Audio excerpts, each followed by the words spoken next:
Y sobre todo también, Noelia, te comentaba aquí de venir para hablar, digamos, del desemparo que tienen muchas de esas... No solo la gente que está dentro del grupo, ¿no? Las víctimas, sino también los familiares de las víctimas, que muchas veces, pues eso, lo que nos contaba ahora Luis, no sabíamos ni qué hace el gurú, ni quién es, ni dónde está, simplemente desaparecen o semi-desaparecen, se aíslan y ya está, ¿no? Claro, el problema es que cuando uno se topa con una situación como esta, por ejemplo, el caso que nos ocurrió a nosotros, a mi familia, es que uno lo primero que no sabe es reconocer la situación, ¿no? O sea, te topas con un problema que has oído hablar de sectas, pero yo, por ejemplo, en mi caso, pues entendía las sectas como un grupo de personas a medianoche dándole vueltas a un árbol y rezando, ¿no? Y eso no era lo que a nosotros nos había pasado. Nosotros nos topamos con una desaparición y es verdad que al empezar a encontrar pues, dibujos, salmos, instrucciones de cómo utilizar varios teléfonos, una serie de documentación en la habitación de Patricia y haber pasado todo de una forma pues, muy precipitada y muy extraña, dando la sensación de que la persona, como suele ocurrir, ¿no? En estos casos, había tenido durante mucho tiempo una doble vida y casi que te das cuenta que no la conocías, te topas con una realidad que no sabes reconocer y que, como decía antes Luis, pues casi que tiene que ir uno montando un pequeño puzzle hasta que empieza a ver que a otras personas les ha pasado exactamente lo mismo y bueno, que las sectas son otra cosa, ¿no? Son grupos coercitivos que al final utilizan las mismas herramientas casi siempre, da igual si son sectas religiosas, si son sectas, pues por el caso bueno, pues presuntamente, como tú dices, de IAM, pues utilizan las mismas técnicas, ¿no? Y al final lo que se habla es de un comportamiento sectario, que es lo que llama la atención. ¿Qué pasa? Que cuando uno va a la policía y acude a la justicia con este tipo de problemas, cuando uno ya más o menos tiene claro que hay una captación detrás, se encuentra con que no hay herramientas legales.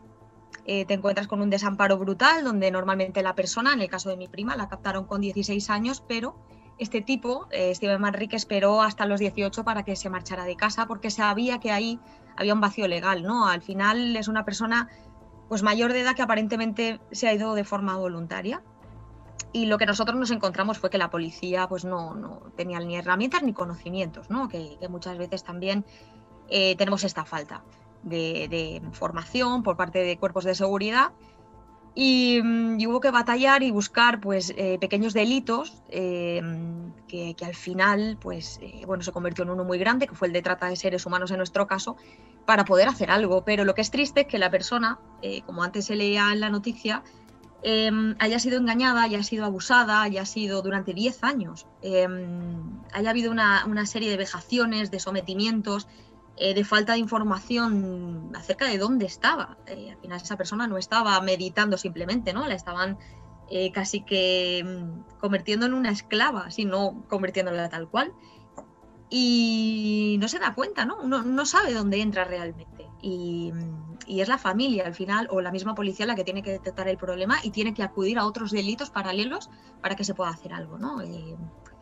Al final la persuasión coercitiva, esas herramientas que siempre mencionamos y que alteran la voluntad de la persona, no están legisladas y por tanto pueden hacer con nosotros lo que quieran. Uno entra en la boca del lobo sin saberlo y una vez está dentro, no está a salvo, ¿eh? Luego es difícil que se pueda hacer algo para sacarte de ahí.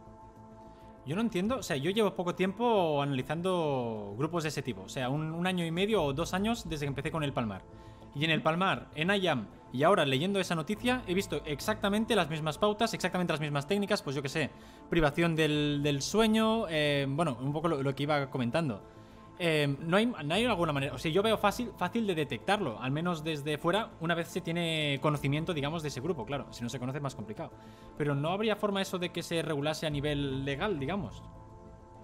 Es que A hay un mí me... problema. Mientras la persona que está dentro te diga que quiere estar ahí voluntariamente, o que está voluntariamente, ¿no? Que está ahí porque quiere, porque en ese momento es una persona que no tiene una capacidad de discernir en lo que está bien, lo que está mal, porque están sometidos por lo que tú dices, ¿no?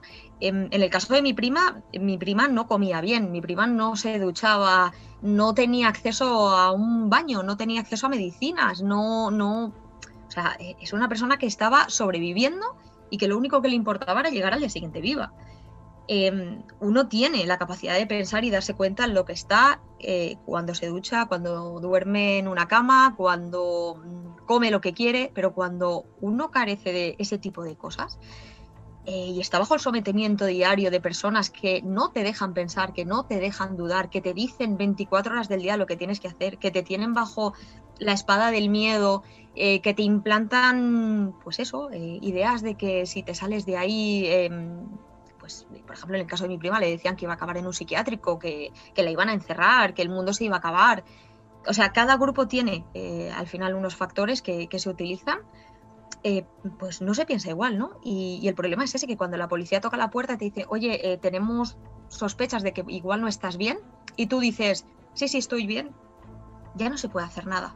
Por lo menos no ahora, hasta que no se dan una serie de factores y se tienen indicios, y no es fácil de conseguir esto. Lo que hay que tratar de conseguir es que no haga falta tener que encontrarse una persona a punto de morir para poder actuar. En el caso de la violencia de género o en cualquier otra situaciones, a uno lo pueden hinchar, hablando mal y pronto, le pueden hinchar a hostias, te pueden pegar palizas y decir no necesito ayuda, pero no por esto dejas de ser una víctima, ¿no? Pues esto es un poco igual, ¿no? Habría que tener herramientas legales para poder decir hay un contexto donde están pasando una serie de cosas que son graves y da igual lo que diga la víctima, que igual no se reconoce como víctima, las víctimas de trata, aunque no se reconozcan como víctimas de trata. En el caso de nuestro pequeña secta, del grupo que atrapó a Patricia, hay una de las mujeres que a día de hoy sigue visitando al líder que está en prisión, sigue defendiéndolo y sigue apostando, porque ella no es ninguna víctima de nada. No se lo reconoce, pero la justicia sí lo hace, ¿no? Y la protege de este tipo que al final pues estuvo a punto de matarlas. Claro, pero digo, igual que en ese caso, por mucho que ella no se reconozca, a nivel jurídico, a nivel legal, sí que se dice, sí, si tú eres una víctima porque has sufrido eso, sin que se llegue a ese extremo, digamos, de abusos como aquí o de balizas o lo que sea, no entiendo por qué. O sea, a mí cuando yo veo los grupos y veo que tienen todas las mismas técnicas, digo, no entiendo, del mismo modo que lo veo yo, que lo puede ver la gente que mira los reportajes, que lo veis vosotros como expertos, no entiendo por qué a nivel legal no hay ninguna ley que regule eso. Sé que no la hay porque desde Redune, Ries y tal hacéis mucha divulgación en ese sentido, pero no entiendo por qué no la hay a día de hoy, en el pleno 2021. Luis, no sé si quieres comentarlo tú. Sí, tenemos una dificultad, que en nuestra joven democracia española cualquier cosa que dé la impresión de limitar libertades de reunión, asociación, expresión, creencias, opiniones, ideología, todo eso va a sonar a nacionalcatolicismo, a una ideología imperante que se impone sobre las demás y que evita la expresión de las minorías, y las sectas son muy hábiles en presentarse como minorías religiosas, espirituales, ideológicas, filosóficas o del tipo que sea, perseguidas por un pensamiento único, ¿no? Entonces, bueno, pues nuestro sistema es muy garantista en este sentido. Y cuando estamos hablando de víctimas mayores de edad, como es en la mayoría de los casos, pues tenemos un problema serio, como le pasó a la familia de Patricia, y Noelia nos lo ha estado contando, ¿no? Entonces, claro, ¿de qué se trata? Se trata de demostrar delante de un juez, porque al final es lo que va a pasar ahora en este caso. Los Mossos d'Esquadra han hecho un trabajo admirable. Basta con leer la nota de prensa sobre la que se basan las noticias, como la que nos acabas de leer tú, Carlas, para ver que han sabido identificar punto por punto lo que se ha dado en ese grupo. No sabemos ni el nombre del grupo, porque no lo tendría, no sabemos el nombre de ese gurú ni de sus colaboradoras más cercanas, que han sido detenidas también, que están ahora todos ellos en calidad de investigados, están puestos en libertad, por cierto. El siguiente paso será, vale, se ha demostrado todo esto, lo ha visto el cuerpo policial en su investigación, a ver qué se hace delante de un tribunal. Cuando las propias víctimas podrían decir que no lo son, y aunque lo digan, el propio gurú va a decir que ellas entraron voluntariamente y se sometieron a todo eso. Entonces, que ni ha habido vejaciones, ni ha habido abuso sexual, ni ha habido asociación ilícita. Entonces, ¿dónde está la clave? En reconocer y en demostrar que se han dado unas técnicas de lo que solemos llamar persuasión coercitiva o abuso psicológico grupal, que han afectado a la libre decisión de esas personas. ¿Que han hecho una serie de cosas con libertad?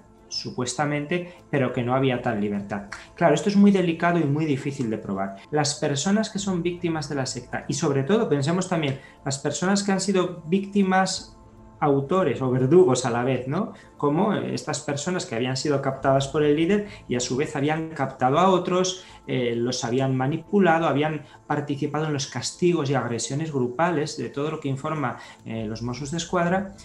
Bueno, estas personas están en el estado de normalidad mental, por decirlo de una forma muy simple, o están en un estado de incapacidad mental. Algunos dirán que no, que son totalmente libres, otros dirán que como se les ha lavado el cerebro, están incapaces, pero no es ni una cosa ni la otra.